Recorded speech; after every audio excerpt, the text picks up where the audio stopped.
Hai guys, assalamualaikum warahmatullahi wabarakatuh. Apa kabar kalian semuanya? Semoga dalam keadaan baik-baik saja.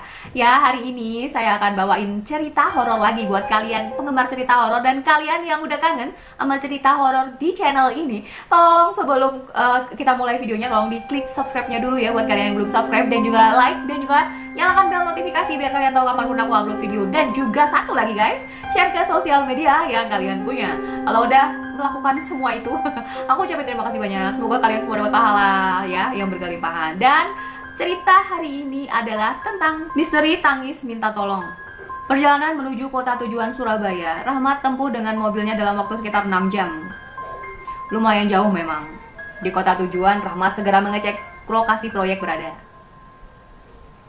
Rahmat memang berprofesi sebagai pemborong, dan melalui profesinya itu ia mampu mengajak beberapa tetangga di kampung untuk bekerja bersamanya.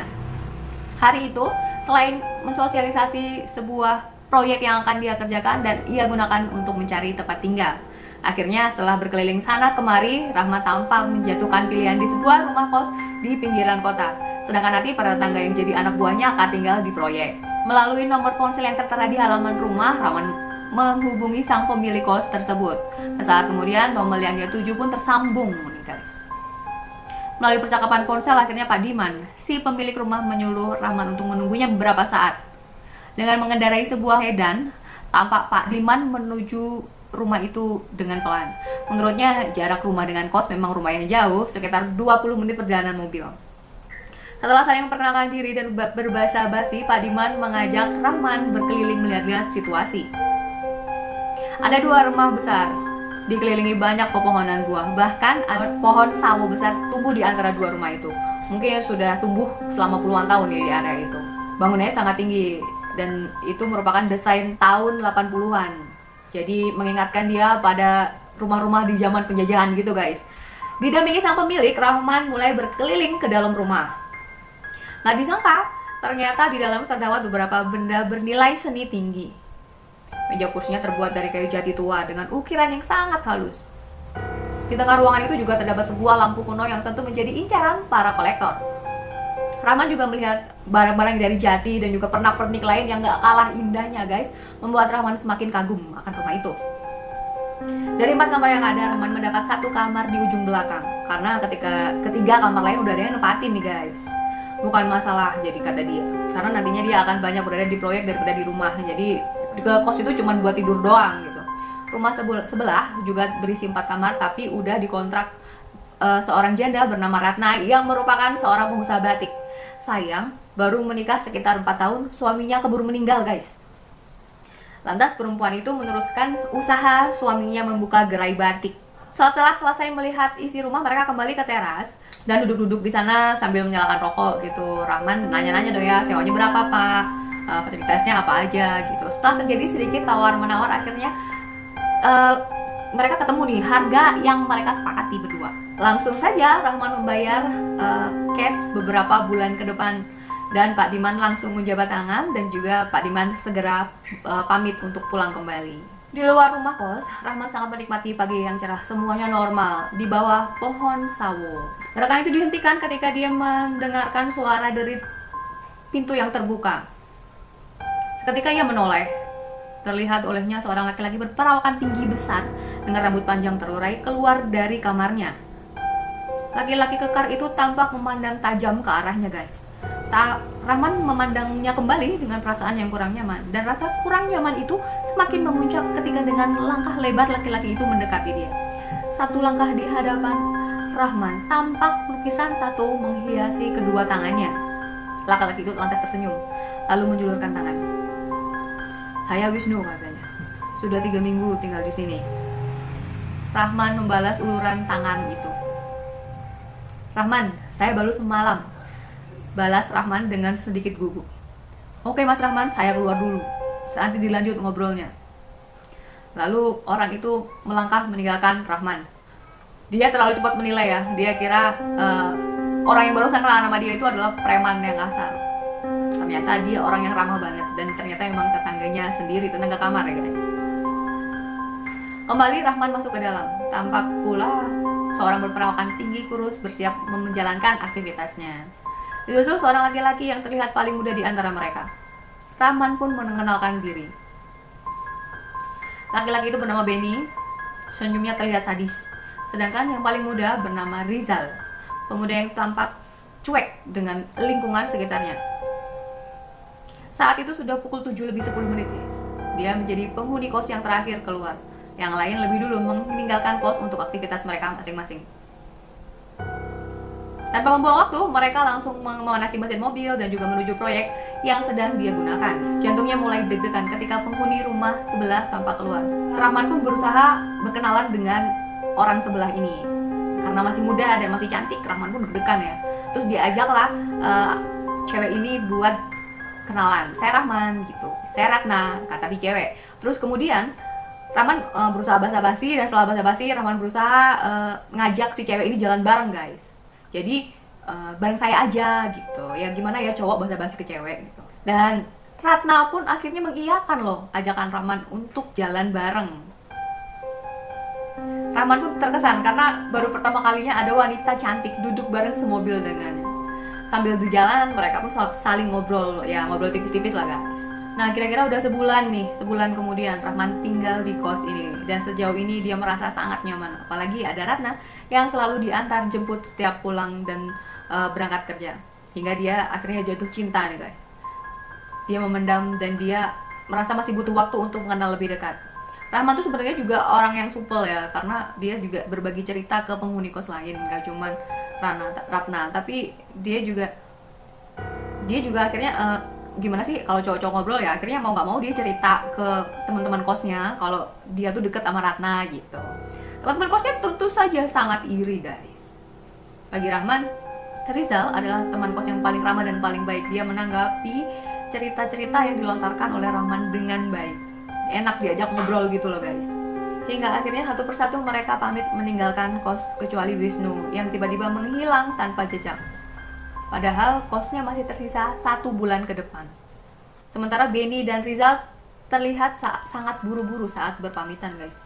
Benny berpamitan saat menjelang Isya dengan mimi muka penuh kecemasan. Dan yang aneh adalah Rizal, pemuda itu berpamitan saat dini hari sekitar pukul 1:30. Hingga hari ini belum ada yang menggantikan mereka menempati kamar-kamar kosong di sebelah kamar Rahman. Rahman pun berpindah ke kamar Rizal yang lebih dekat dengan pintu utama. Rahman yang sekarang tinggal sendirian mulai merasa ada satu ganjalan di hatinya. Setelah teman kosnya pergi hampir barengan, saat itu pula mereka tidak melihat Ratna guys. Ia mencoba menghubungi nomor teleponnya, tapi tidak aktif. Rumah kosnya pun selalu tertutup rapat. Lampu terasnya terus nyala siang dan malam. Hal itu tentu bikin dia jadi gelisah dong guys. Kemana nih cewek ya? Rahman kemudian telepon bertanya kepada Pak Diman tentang keberadaan Ratna juga tidak menemukan jalan ya, alias nihil, nggak ada jawaban apapun dari Pak Diman juga nggak ngerti. Sementara butiknya Ratna juga udah diambil alih oleh orang lain. Jadi kegelisahannya Rahman sementara ini masih disimpan dalam hati aja. Dia tetap berusaha berpikir positif tentang Ratna, janda muda yang dia cintai.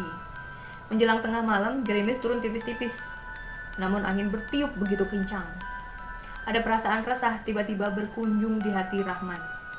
Ia belum bisa memejamkan mata, sayup-sayup telinganya menangkap seorang wanita yang sedang menangis. Seketika berdesir hatinya.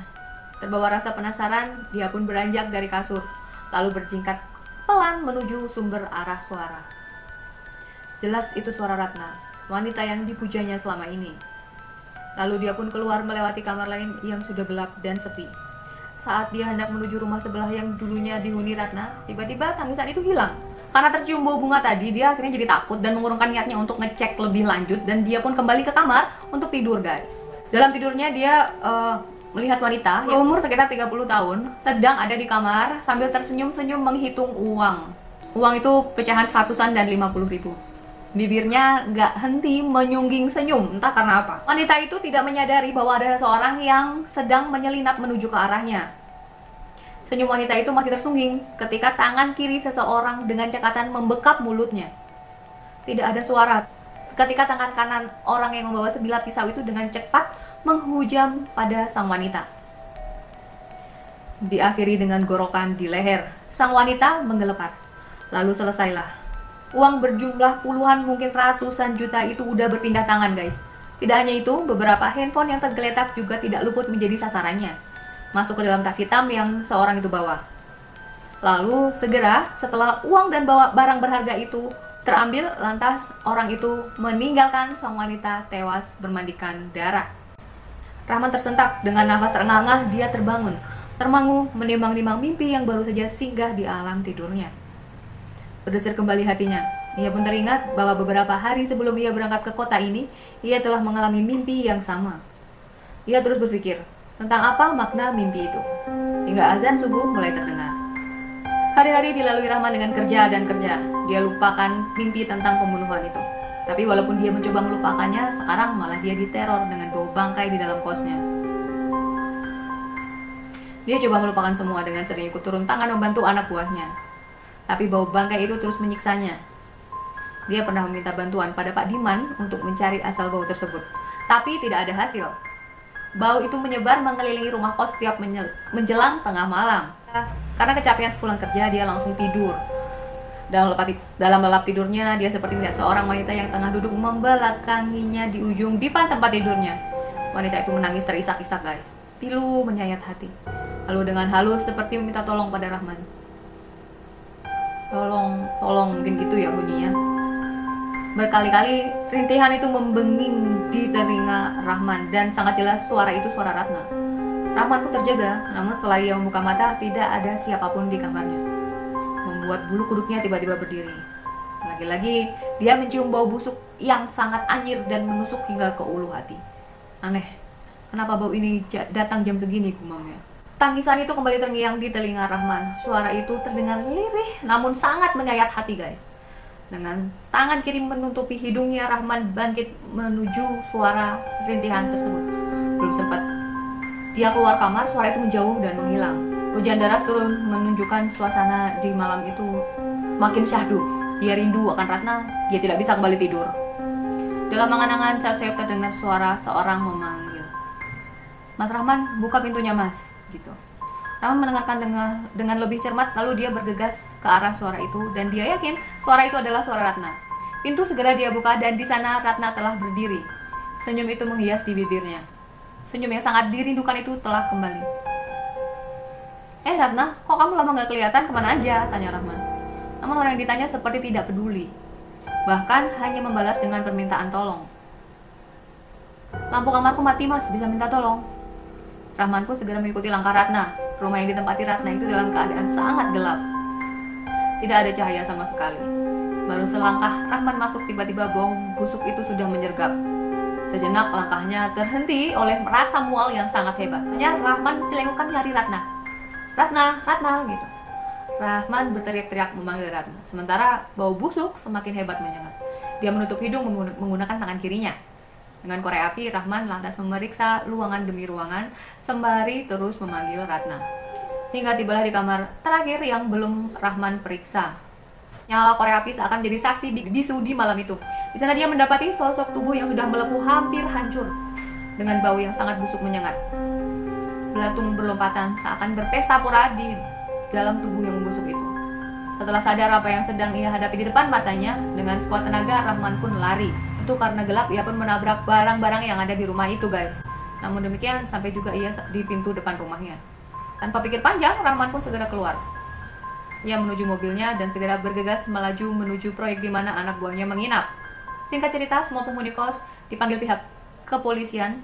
Wisnu yang ada di Kalimantan memberi penjelasan dia ada panggilan kerja, jadi dia pergi tanpa pamit kepada penghuni kos lainnya. Sedangkan Benny ia pergi malam-malam karena mendapat kabar bahwa kakek yang mengurusnya sejak kecil meninggal dunia. Sementara Rizal masih dinyatakan DPO. Anak muda itu belum ditemukan jejaknya oleh kepolisian. Rahman yang hanya sebagai saksi dinyatakan tidak bersalah. Begitu juga dengan Wisnu dan Benny, mereka dibebaskan dari kasus tersebut. 1 minggu terdengar berita tentang meninggalnya Rizal secara misterius. Pemuda itu terjatuh dari apartemen miliknya. Dan kasus kematian Ratna terjawab dengan pelakunya adalah Rizal. Pemuda itu sudah merampok dan membunuh Ratna, wanita yang dicintai Rahman. Jadi begitu kisah horor kali ini, guys. Jadi ternyata suara minta tolong itu dikeluarkan oleh korban pembunuhan dari teman dekat si cowok. Aduh, Kasihan banget ya guys.